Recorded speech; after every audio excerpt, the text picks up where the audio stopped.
नमस्कार। उनकी कलम मेरी आवाज़ में आप सभी का स्वागत है।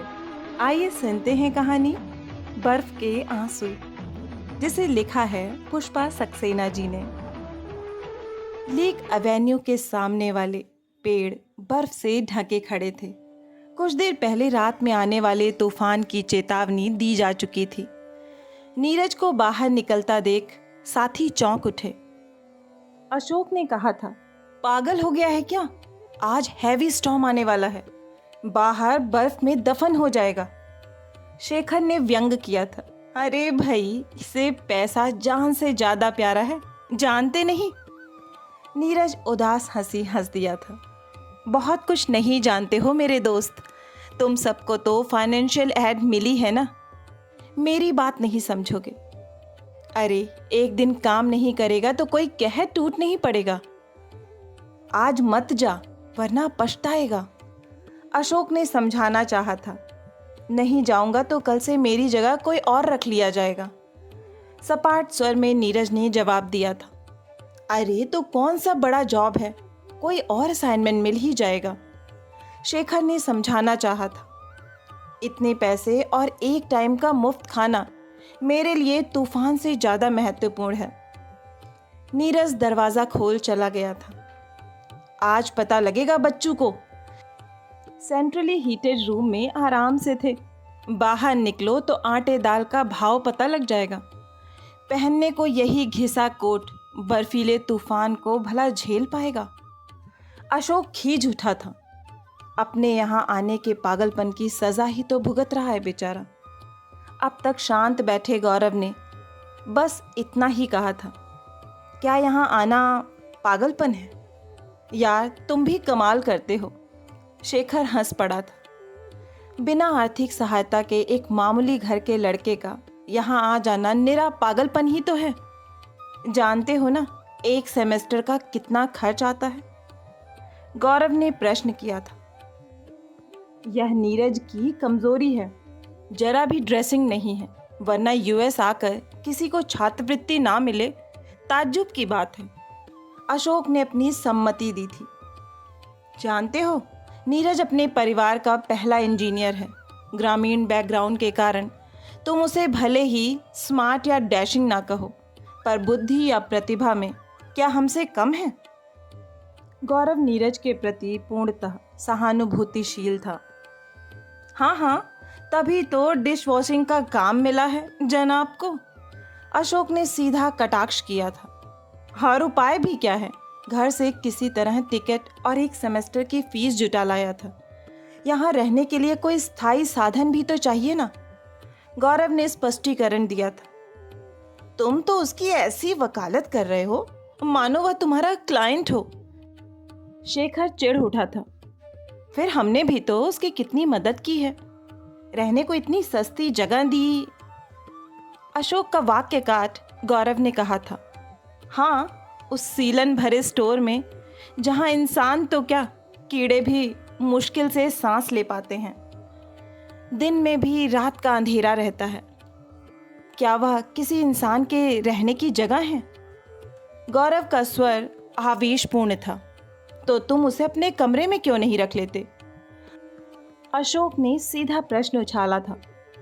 अगर उसका स्वाभिमान आड़े ना आता तो मैं यह प्रस्ताव बहुत पहले रख चुका हूं, पर मुफ्त में वह किसी का एहसान नहीं लेना चाहता।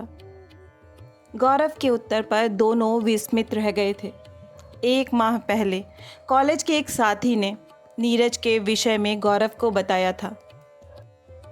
ऑफिस के बड़े बाबू के पुत्र नीरज ने केमिकल इंजीनियरिंग की डिग्री प्राप्त कर उच्च शिक्षा के लिए अमेरिका के सपने देखे थे।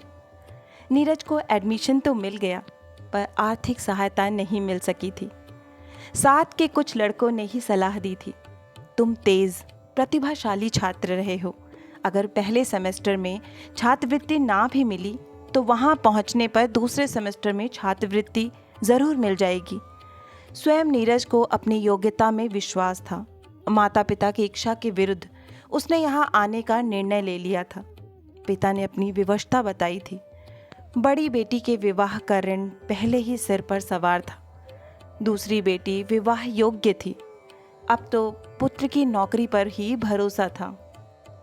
एकमात्र पुत्र के हठ के आगे माता पिता को झुकना ही पड़ा था।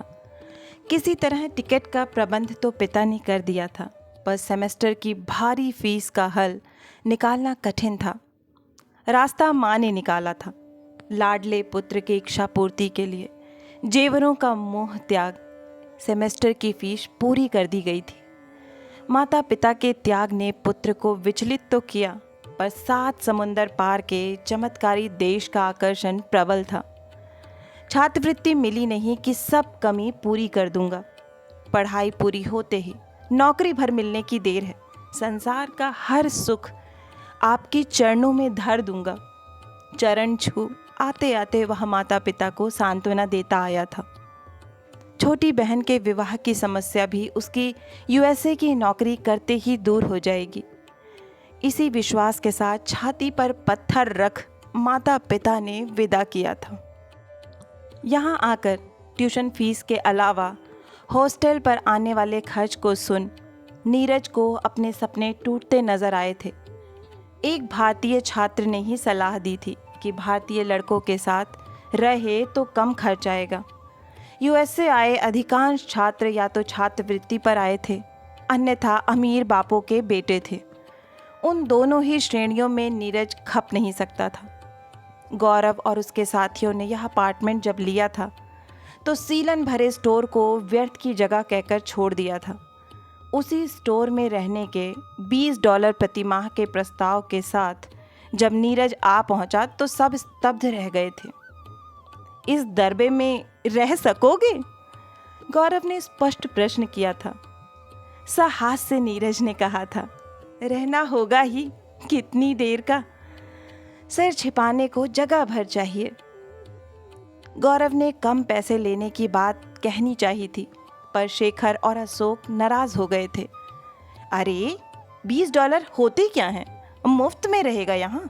फिर जब वह खुद ऑफर दे रहा है तो हम क्यों पैसे कम करें।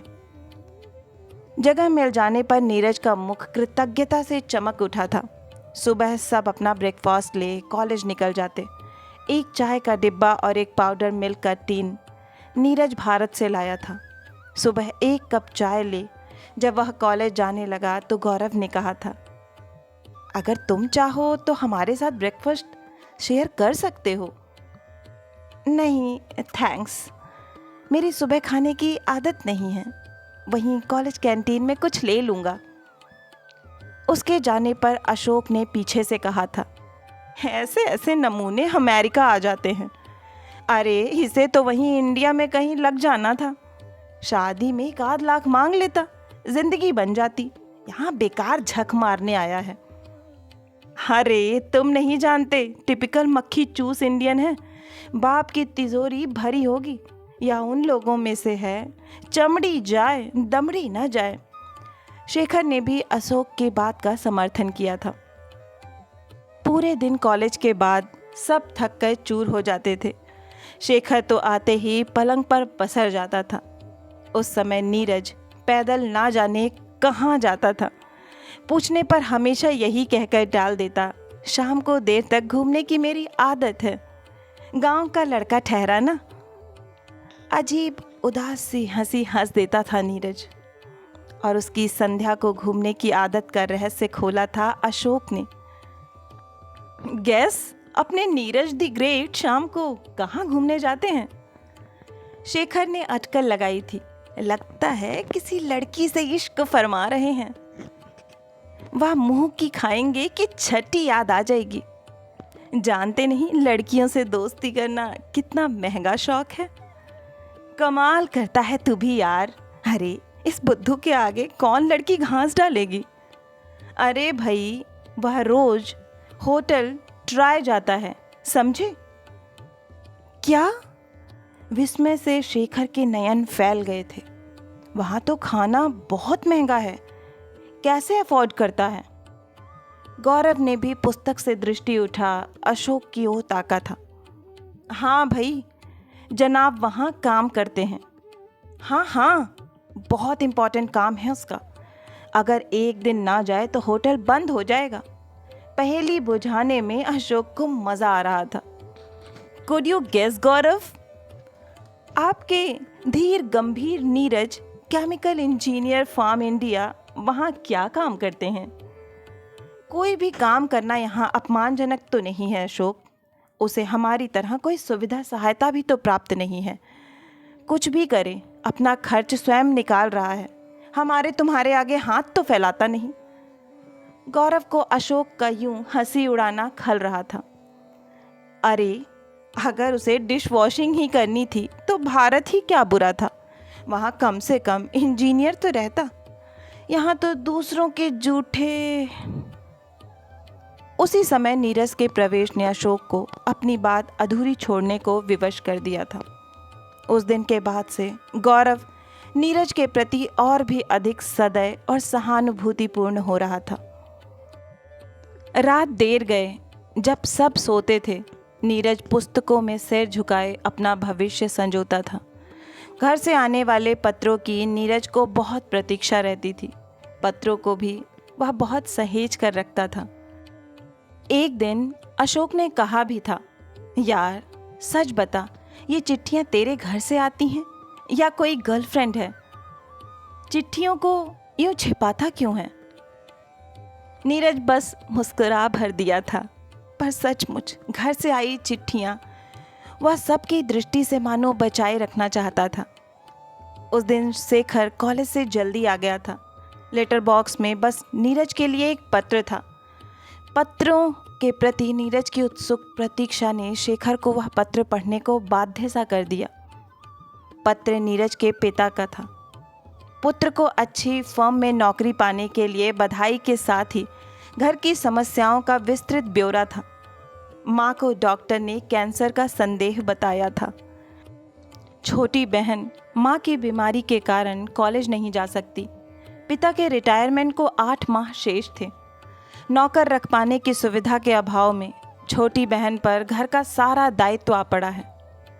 भगवान से प्रार्थना है नीरज दिन दूनी रात चौगनी तरक्की करे, ताकि घर की समस्याएं हल हो सकें।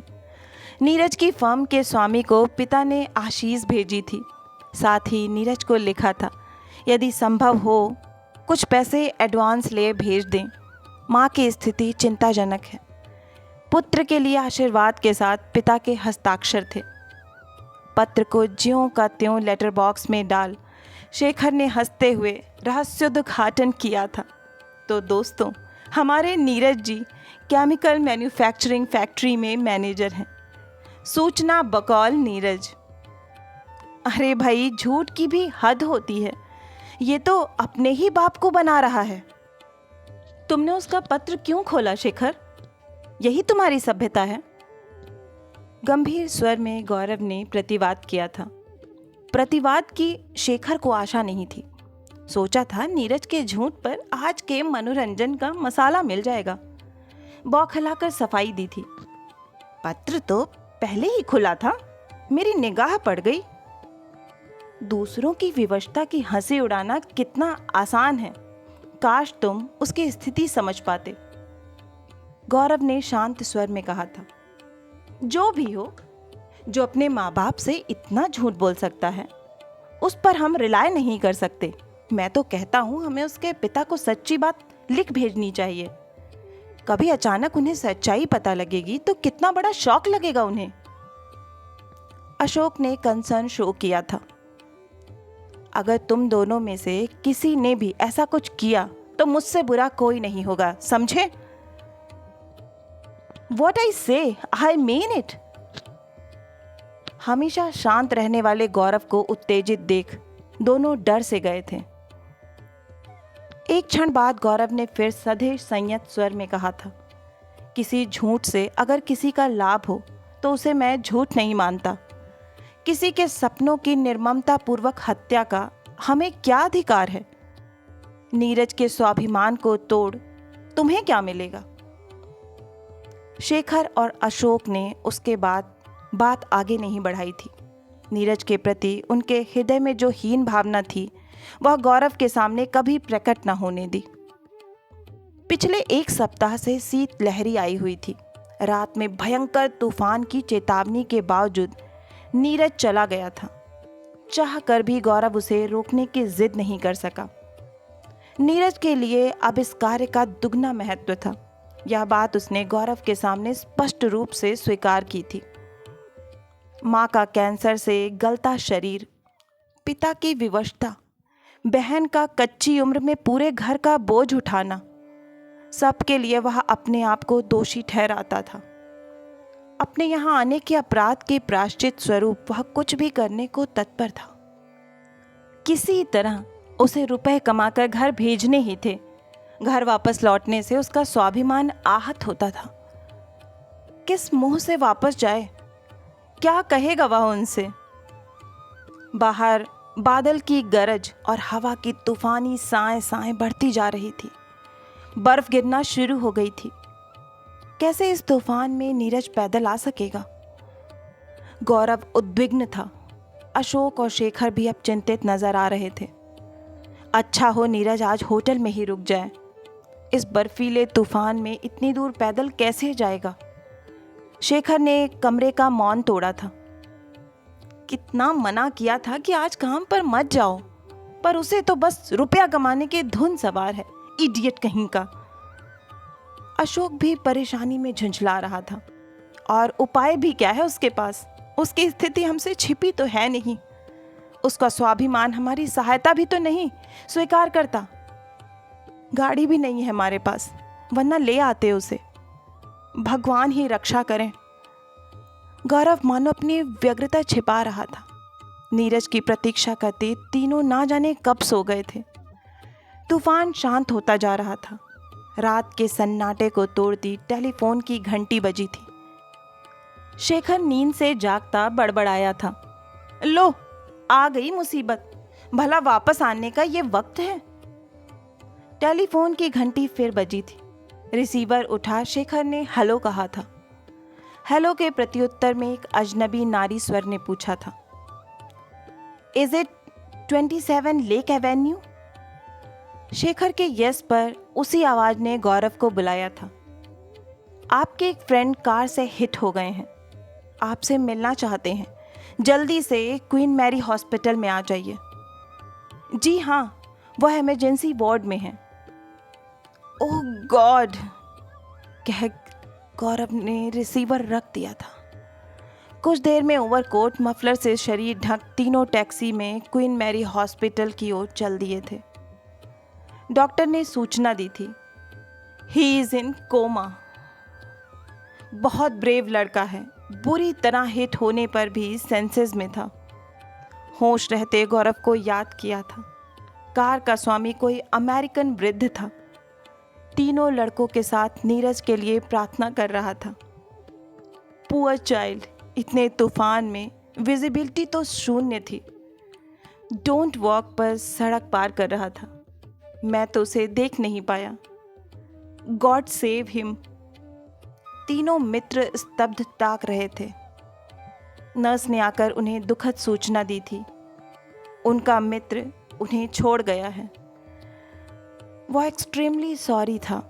नीरज की जेब से मिला पत्र गौरव को थमा नर्स चली गई थी। डॉक्टर ने भी सहानुभूति प्रकट की थी।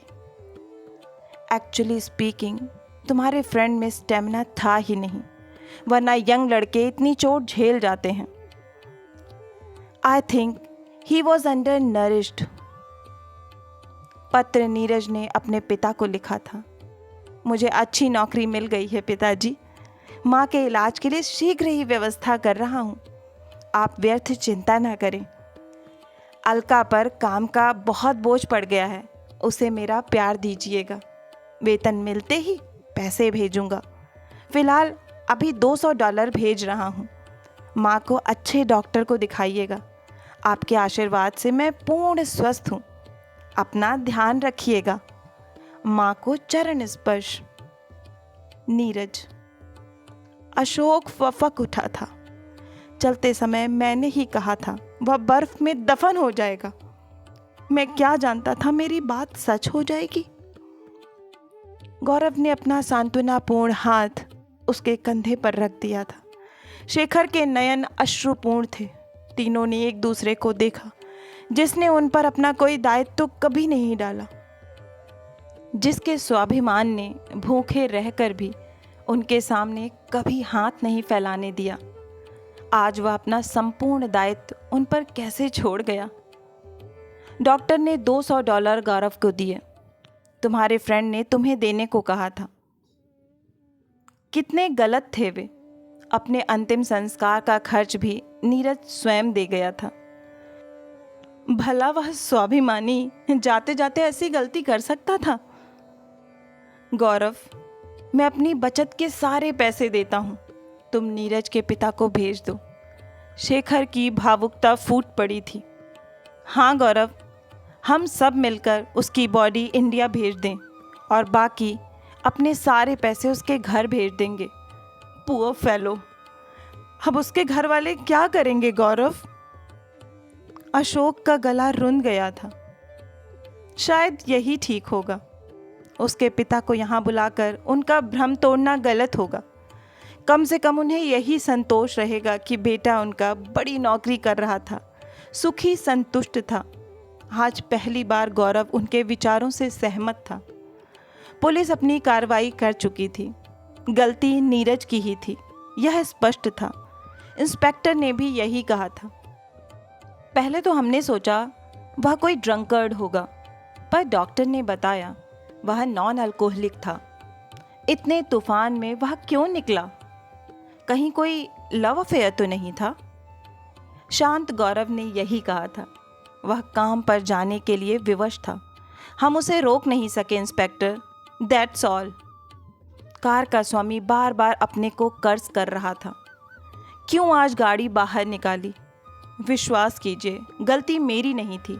स्पीड इतनी तेज थी कि ब्रेक लगाते लगाते एक्सीडेंट हो गया। मैं तो ग्रीन लाइट पर ही जा रहा था। हम जानते हैं गलती आपकी नहीं थी, यह उसका दुर्भाग्य था। आप दुखी ना हो।